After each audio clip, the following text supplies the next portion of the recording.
First of all, what are we expecting from this Senate Finance Committee meeting? We know that the Vice President, John Kelly, Mick Mulvaney, everybody, the big names are there.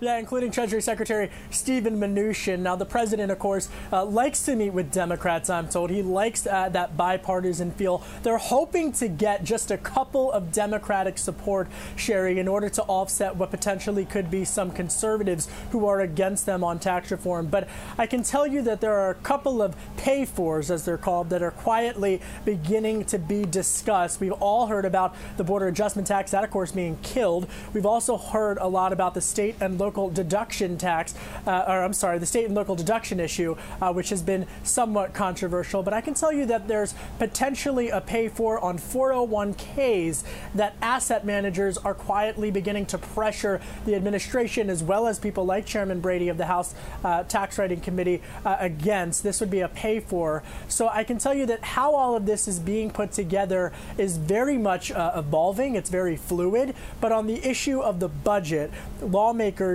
Republican lawmakers in the Senate, very much pushing to get that budget voted on by this week. It's the latest political hurdle that they have to clear if they want to get to tax reform by the end of the year. And that's why some Republicans, including Budget Director Mick Mulvaney, who I interviewed yesterday, are saying if they don't pass that budget by the end of the year, it looks like tax reform or tax cuts might actually be pushed into January. So are you saying we can expect a Vote-a-Rama Thursday then, Kevin? Yeah, Thursday or Friday, Vonnie, at least according to the sources I'm talking with. That's what they want. If they don't do that, things are going to get tricky, and it's not a good sign for tax reform or tax cuts by the end of the year.